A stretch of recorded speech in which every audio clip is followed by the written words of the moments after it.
warahmatullahi wabarakatuh. Jumpa dengan saya lagi, Neng Eva. Gimana kabarnya hari ini, sahabat-sahabatku semuanya?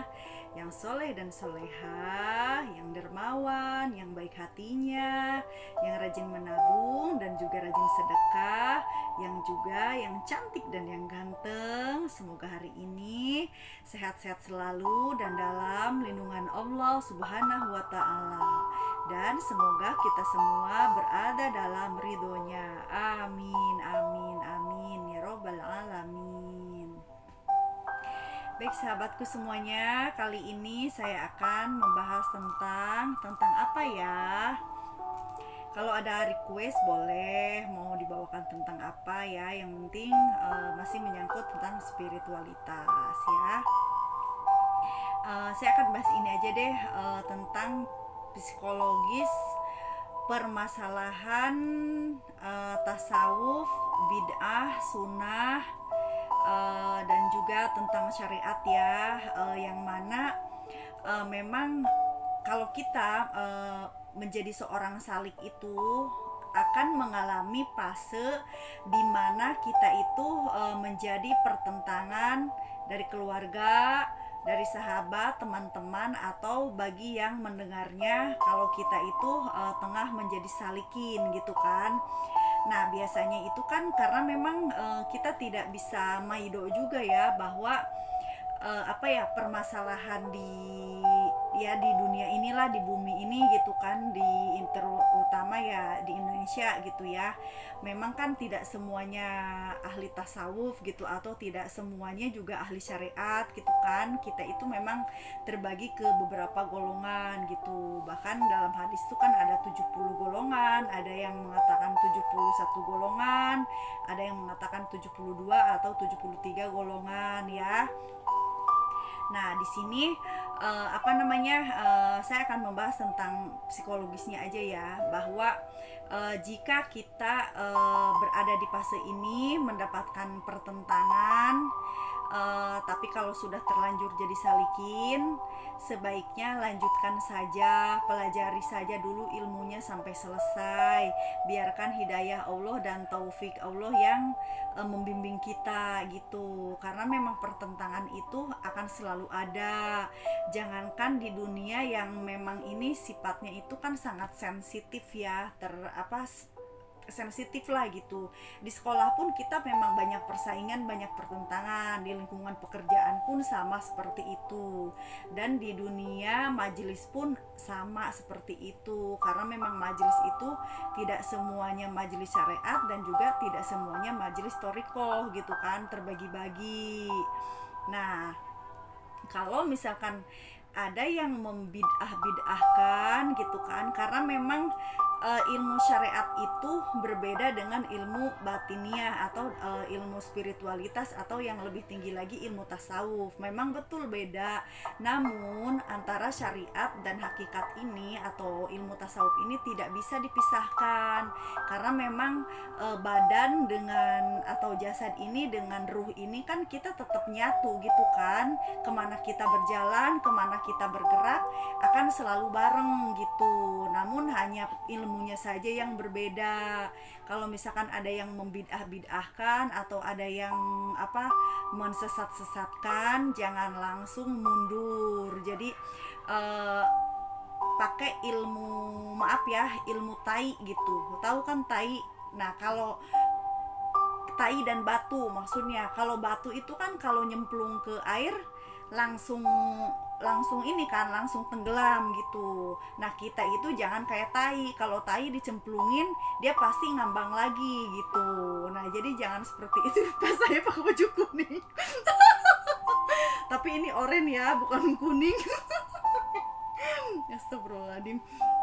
Ya, jadi gitu. Jadi kita itu harus seperti batu dicemplungin, jadi tenggelam sekalian gitu. Jangan dicemplungin ngambang lagi seperti lele koneng ya. Tapi ini ingat, ini warna saya ini oranye bukan kuning. Bisa apa sih? Tapi saya bukan kuning loh.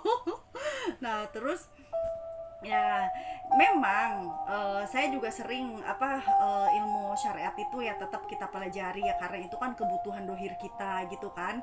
Memang di sana itu seolah-olah memang melemahkan ilmu tasawuf, memang betul gitu. Dan dalam ilmu tasawuf pun seolah-olah melemahkan ilmu syariat gitu, karena memang jasad dengan ruh itu kan beda, iya kan, dengan jiwa itu beda. Jiwa itu atau ruh itu kan ilmu yang halus gitu kan, bentuk yang halus yang tidak dilihat, dan jasad ini kan seperti cangkang gitu atau rumah atau luaran gitu kan, tentu akan berbeda ilmunya. Namun semuanya itu bersumber pada Al-Quran dan hadis. Jadi kalau orang ahli syariat itu, mohon maaf ya, ini hanya untuk meluruskan permasalahan saja. Kadang misalkan ada ilmu batiniah memang yang tidak ada hadisnya langsung gitu. Nah, mereka itu harus pengen ada yang kutipan langsung dari hadisnya itu gitu. Jadi harus misalkan contohnya apa ya?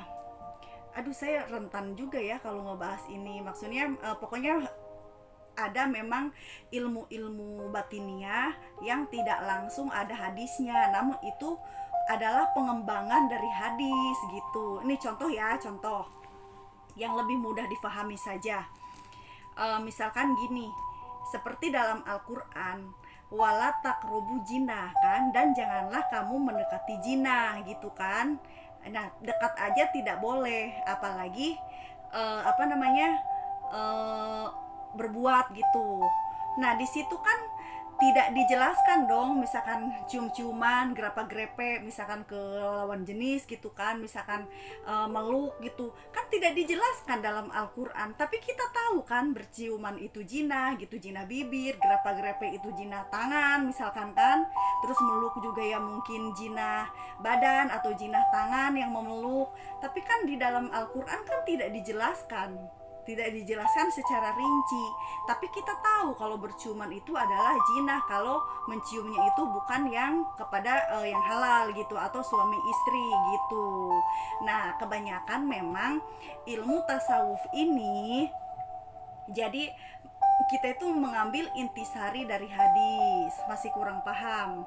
Contoh, nah misalkan katanya tahlilan itu kan bid'ah ya, karena baginda Rasulullah Shallallahu Alaihi Wasallam itu tidak melakukannya, tidak melaksanakannya pada zamannya gitu kan.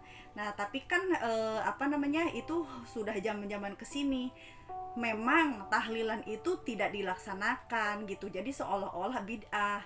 Namun tahukah kalau tahlil itu kan isinya kan kita berzikir, wirid ya kan, ucapan tahlil, tahmid, dan kandungan ayat per ayat, kutipan ayat per ayat itu disatukan gitu. Kebanyakan kan di surat Al-Baqarah gitu kan, Al-Imran, semuanya kan ada di situ.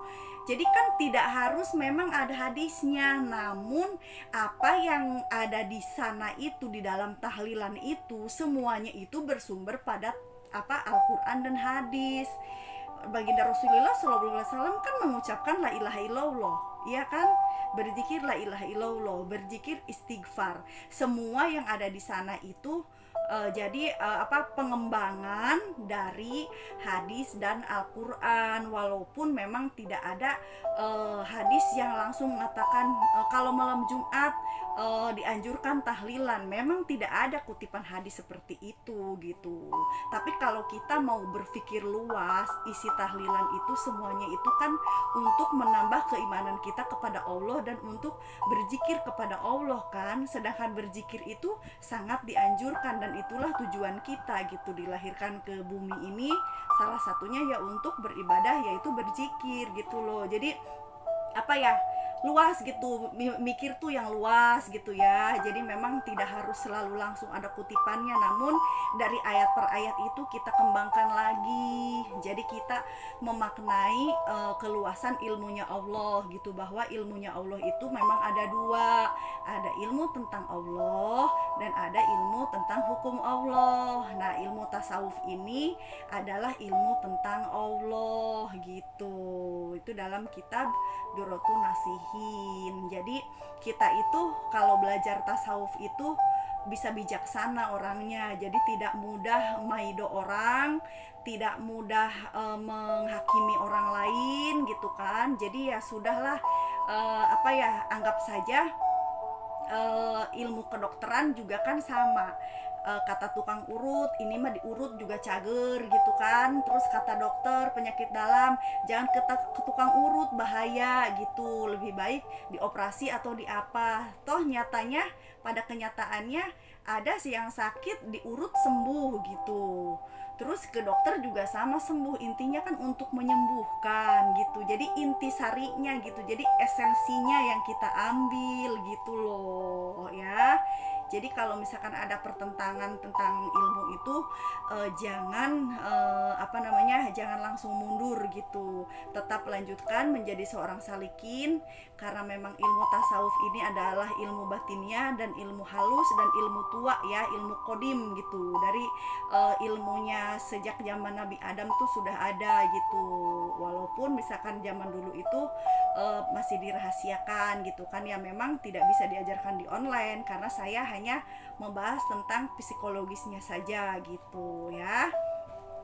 Semoga bisa difahami ya maksudnya gitu. Nanti kita bahas lagi ya. Sekarang durasinya sudah lebih dari 10 menit. Saya mohon maaf kalau ada kekurangan dan kesalahan dalam menyampaikannya, karena saya hanya manusia biasa yang belajar dan terus belajar. Ambil baiknya, buang buruknya, dan semoga bermanfaat ya. Minal aidin wal faidin, mohon maaf lahir dan batin. Wassalamualaikum warahmatullahi wabarakatuh. Sehat selalu.